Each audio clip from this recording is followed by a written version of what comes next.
የተከበራችሁ የድር ድራማ ቤተሰቦቻችን የሰጣችሁንን ፍቅር ሁሌም የተሻለ ነገር እንድንሰራ በርታና ጽናት እንዲሆነን ነው። ድር ድራማ ለእናንተ ለቤተሰቦቻችን እንዲመጥንና ጥሩ ነገር ለእናንተ ለማሳየት ሁሌም ከቀን ወደ ቀን በእናንተ ሐሳብና አስተያየት መሰረት እያስተካከልን አሁንም ወደፊት ለእናንተ ቆንጆ ድራማ ለመስራት እየሞከርን ነው። ክፍል 33 ለዛሬ አልደረሰላችሁም። ክፍል 33 በአሪፍ ሁኔታና በሳምንት 4 ጊዜ ለማድረግ ውሳኔ ወስነናል። ይህንንም አስመልክቶ ደቂቃም እየጨመርን በዚሁ አጋጣሚ በሳምንት 3 ቀን እንዳደረግንላችሁ ከልብ እያመሰገንን ለናንተም አሪፍ ይሆናል ብለን ለመካስ ይልቅ ሮብ ጀምሮ በበፊቱ ሰዓት ወይንም ደግሞ ሰዓት ተቀይሯል ብላችሁ ለምታስቡ እንደ በፊቱ 8 ሰዓት አድርገነዋል።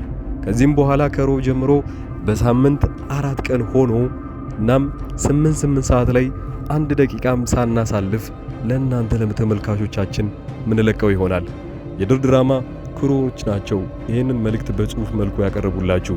እኔም ለእናንተ ብዙዎቻችሁ እንዳትወዛገቡ ብዬ አሁን ባቀረብኩላችሁ መሰረት ክፍል 33 ሮብ 8 ሰዓት ላይ በትክክለኛው ቻናል ይለቀቃል። በዚሁም ባሻገር በክፍል 33 ምን ይፈጠራል፣ ምን ሊሆን ይችላል ብለው ያጓጓችሁ ብቻ ደግሞ ከዚህ በኋላ ያለውን እንድትሰሙት ለእናንተ ጋብዣለሁ። አይሆፕ እስከ መጨረሻው ድረስ አብራችሁኝ እንደምትቆዩ። ብሌንን በክፍል 32 ላይ ሳታዩት ስለቀራችሁ አብዛኞቻችሁ ቅሩ ብሏችሁ ነበረ። ክፍል 33 ላይ በዚህኛው ሙሉ ለሙሉ ተሽሏትና ባንዴጇ ወይንም ደግሞ ያው እንግዲህ ጭንቅላቷ ላይ የተጠመጠመባትን ነጩን ፋሻ ሙሉ ለሙሉ አውልቃ በቀጣዩ ክፍል ታዩዋታላችሁ። ይህንን ማየት የምትፈልጉ ብቻ እናንተ ቪዲዮውን ላይክ ማድረጋችሁን አትርሱ። ሌላው መልካም ዜና ከክፉዎቹ አንዷ የሆነችው ሲፈን ቤቱን ለቃ ፈርጥጣ ወጣለች።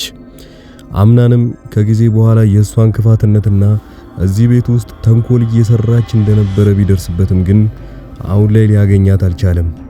ሊያድናትም የቻለው ብቸኛው ባለፈው እንዳወራንበት ሙስጠፋ ነበረ። ነገር ግን ሙስጠፋ አብሯት መሸሹን ትቶት እዛው ቤት ውስጥ መቀመጥን መርጧል። ግን አሁንም ቢሆን ሲፈን ጊዜዋን እየጠበቀች እንጂ በዛው ጠፍታ የምትቀር እንዳይመስላችሁ። ሌላኛዋ ተደራዳሪ እንግዲህ ሙሉ ለሙሉ ሰነዱን የወሰደችበት ሴት መደራደር እንደምትፈልግ ከሰማች በኋላ ቀጥታ ለአምና እንደውላለት ቤቱ ድረስ እንደምትመጣ ተናግራ እንዳለችውም ቤቱ ድረስ ትመጣለች። ቆይ ምን ተማምና ነው ወደዛ ቤት ውስጥ ብቻዋን ለመግባት የወሰነችው? ያውም ያለ ምንም ጠበቃ። ነገር ግን ሰነዱ እሷ ጋርም እንዳለ አምናንም ጭምር ስለሚያውቀው እሷ ላይ እዛው እንዳለች የሆነ ነገር አደርስባታለሁ ቢል ምንም አይችልም። ቢገላት እንኳን ሰነዱን በዛው ቀልጦ እንደሚቀር ያውቀዋል። ነገር ግን በቀል የነበረበትና የወንድነት ሽንፈቱን መቀበል ያልቻለው እዛው የሱ ቤት መስሪያ ቤት የሚሰራው አንዱ ሰውዬ እግሩ ላይ በሽጉጥ እንደመታችሁ እያስታወሰና አሁን የሚበቀልበት ጊዜ እንደሆነ ከዛው ከቁጥቋጦ ውስጥ ሆኖ ተደብቆ እያየ ነበረ ወደና አምናንና እሷ ተደራድረው ሲጨርሱ ልትሄድ ስትል ወይ ሊገላት ነበረ ሲጠብቃት የነበረው አሊያም ደግሞ እሷ እንዳደረገችበት እግሩ ላይ መጥቶባት እንደዛው ተመሳሳይ ጠባሳ እሷ ላይ ለማድረግ ይወስናል። ያን የሚያደርግ ከሆነ ግን ምናልባት የአምናንን ሙሉ ለሙሉ ድርጅቱን ቁልቁል ይዞት የሚወርድ ነው የሚሆነው። ከሷ ጋር የሚችሉት አንድና አንድ ያላቸው አማራጭ አምናንም ሆነ ይሄው ሰውዬ መደራደርና ሰነዳቸውን ማስመለስ ነው። እሷ ግን ምንድነው የምትፈልገው? የኋላ ታሪኳስ ምንድነው? ብቻዋን እየሰራች ነው ወይንስ እሷ ናት ዋናዋ? ነገሩ እንደዚህ ተኮፍሳና ምንም እንደማይደርስባት 100% እርግጠኛ ሆና ከና አምናን ጋር ቁጭ ብላ ስታወራ እሷ ዋና ተቀናቃኝ ነበር የምትመስለው። ነገሩ ግን እንደዛ ላይሆን ይችላል። ወደ ብሌን ጉዳይ ስንመጣ ብሌን እዛ ቤት ውስጥ አንድ ሰው ብቻ እሷ ላይ ኮመን ወይንም ደግሞ መጥፎ ነገሯን እንደሚናገር ለሀያትየው ትዝ ይላታል። ቆይ ሀያትየው በራሷ በኩል ስታስበው እንዴት ያ ሁሉ ሰው ስለ ጄሪ ወይንም ደግሞ ስለ ብሌን ሳያወራ ራሷ ጄሪ ብቻ ተነስታ ከመሬት የሷን ክፋትነት ብቻ ልትናገር ትችላለች?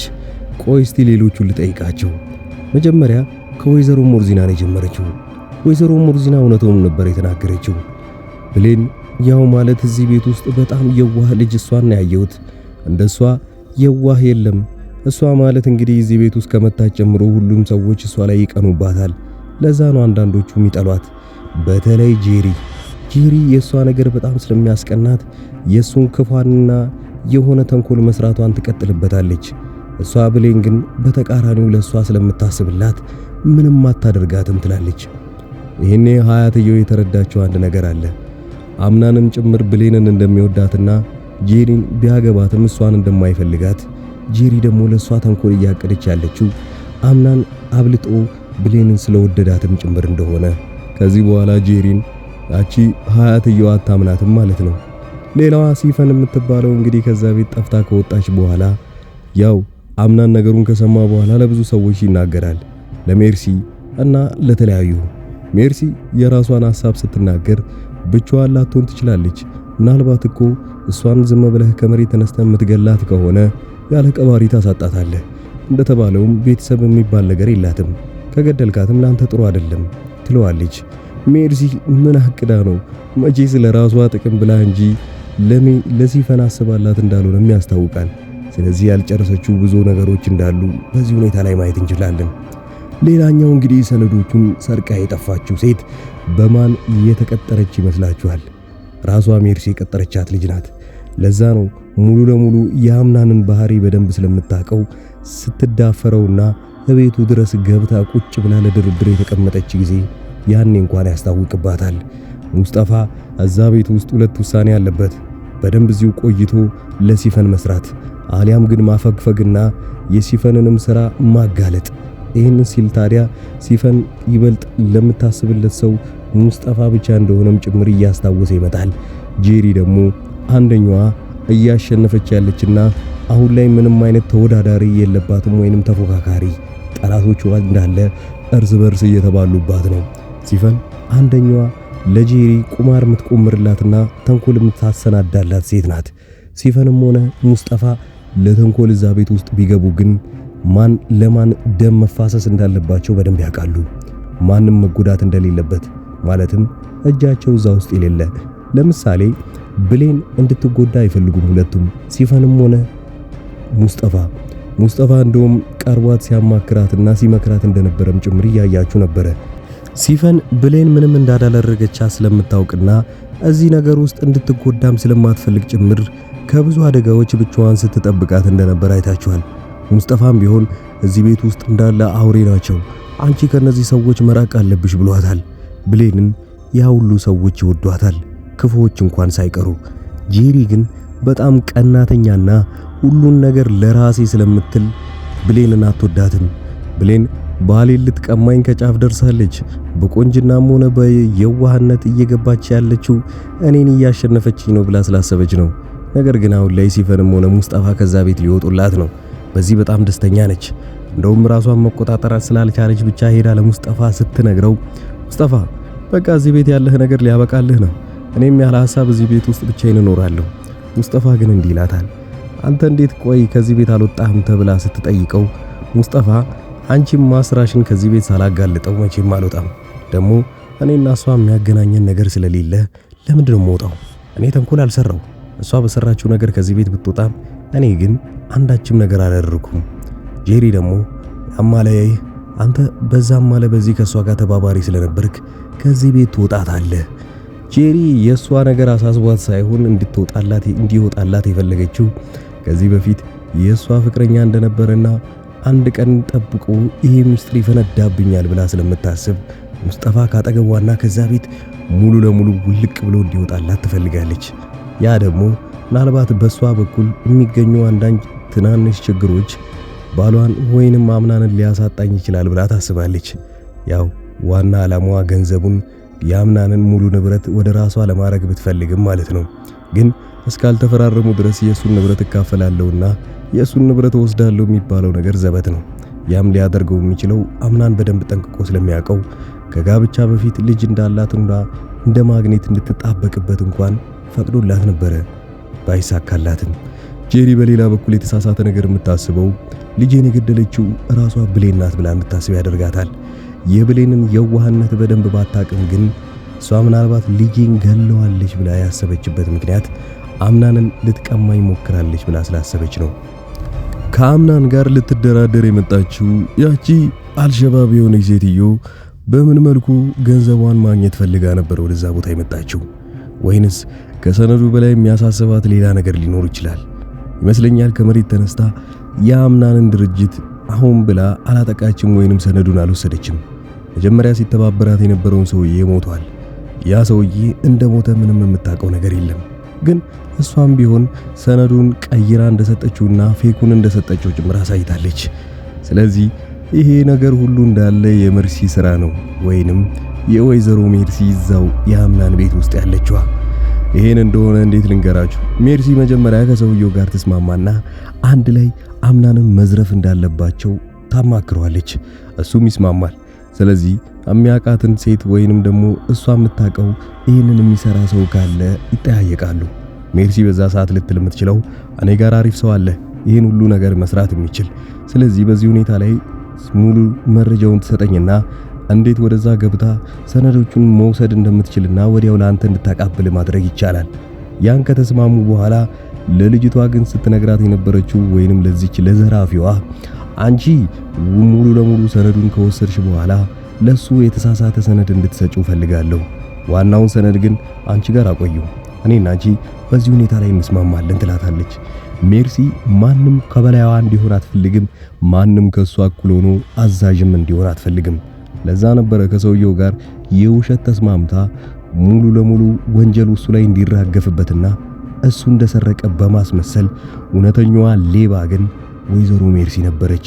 ስለዚህ ሙሉ ለሙሉ የቤተሰቡን ወይንም ደግሞ የድርጅቱን ሰነድ እሷ ግማሽ ፐርሰንቱን ከዚህ በፊትም ጠይቃ ነበረ፣ ባይሳካላትም ማለት ነው። አሁን ላይ ግን እሷ እንዳልወሰደችው ማንም ሳይጠረጥር ሙሉ ለሙሉ ሰነዱ እሷ ጋር ይገባል። ከአቶ አምናን ጋር በድብቅ መደራደር ትችላለች፣ በዚህችው ሴትዮ አማካኝነት ማለት ነው። እሷ ይሄንን የምታደርግ ከሆነ ከዛ ቦታ ላይ ወይንም ደግሞ ከድርጅቱ የተወሰነ ፐርሰንት ይኖራታል፣ እኩል ማስተዳደር ትችላለች። የመጀመሪያው ነገር ሀያትየው አስፈሪ ሆና ልትታያችሁ ይገባል። ከዚህ በኋላ እሷ ከዚህ በፊት የነበራት ፕሮቶኮል አለ። ይህንን ትልቅ ድርጅት ያለ ቀልድ እዚህ አላደረሱትም። ብዙ ጠላቶች ቢያፈሩም ከዚህ በፊት ብዙ ሰዎችም ቢገሉም እሷ ሀያትየው ነፍስን ማጥፋት ወይንም ደግሞ የሰው ልጅ ሞትን እንደ ቀልድ ነው እያየች የነበረው። አምናን ሰው ገድያለሁ ብሎ ሲነግራት እሷ ግን ሌላ ሰው እንዲያደርግልህ ማድረግ ትችል ነበረ፣ ለምን እጅህን ታቆሽሻለህ ነበር ያለችው እንጂ ለምን የሰው ነፍስ አጠፋህ እንኳን ብላ አልተናገረችውም። ያ ማለት እሷ በዚህ ሁኔታ ላይ ከዚህ በፊት ልምድ ሊኖራት ይችላል። እንደውም የሲፈንን ጉዳይ ከሰማች በኋላ ወይኔ ሲፈን አላወቅሽኝም ማለት ነው፣ ከዚህ በኋላ እኔን የምታውቂኝ ይሆናል። አያትየው ያሰቡት ከአምናን ቀድማ ሲፈንን ለመያዝና በራሷ በኩል ለመወጣት ነው ነገሮችን ያሰበችው።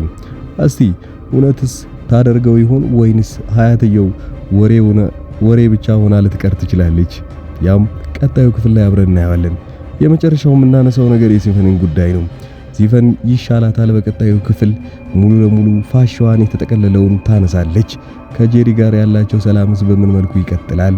ጄሪ ከዚህ በኋላ ማስታወስ ከቻለች ካሁን ሚስጥሬን ታወጣብኛለች ብላ ስለምትሳቀቅ ሙሉ ለሙሉ እጇን አጣጥፋ አትቀመጥም። ድጋሚ ሁለተኛ፣ ሶስተኛ፣ አራተኛ ተንኮሏን እያለች ያው ብሌን ላይ ማድረሷን አይቀርም። ነገር ግን አያትየው እንደጠረጠረችና ጄሪ ብሌንን በተለየ መልኩ ተንኮል እየሰራችባት እንደሆነ ቀድማ ደርሳበታለች። የጄሪም ጥፋት እንደሆነም ጭምር እዚህ ቤት ውስጥ ማን የዋህ ማን ጥሩ እንደሆነም አሁን ሀያትየው የገባት ይመስለኛል። ብሌን የዋሃዋና ማትናገረዋለች። ጄሪ ተንኮለኛዋና በሰው የምታሳብብ የቀረበቻት ሙሉ ለሙሉ የነገረቻት ወሬ ውሸትም ጭምር እንደሆነ ደርሳበታለች። በዚህ ሁኔታ ላይስ ውሳኔዋ ምን ሊሆን ይችላል? እስካሁን አብራችሁኝ የነበራችሁ ሰዎች ቪዲዮውን ላይክ እያደረጋችሁት፣ በዚሁ አጋጣሚ አዲስ አበባ ውስጥ ሆኜ የግል ስራዬን ላስተዋውቃችሁ። ማንኛውንም አዳዲስ ስልኮች፣ ሳምሰንጎች፣ ፓወር ባንክ፣ ሶላሮች፣ የተለያዩ ኤሌክትሮኒክስ እቃዎችን እዚሁ አዲስ አበባ ውስጥ ላሉ ዘመዶቻችሁ ስጦታ መስጠት የምትፈልጉ ሰዎች እኔን በቴሌግራም በዋትስአፕ እና በኢሞ አናግራችሁኝ እቃዎችን ፎቶ ልኬላችሁ ወዲያውኑ ኦርደር አድርገን ቤታቸው እናደርስላችኋለን። የምትፈልጉ ብቻ ከታች ባለው ስልክ ቁጥር አናግሩኝ። መልካም ጊዜ።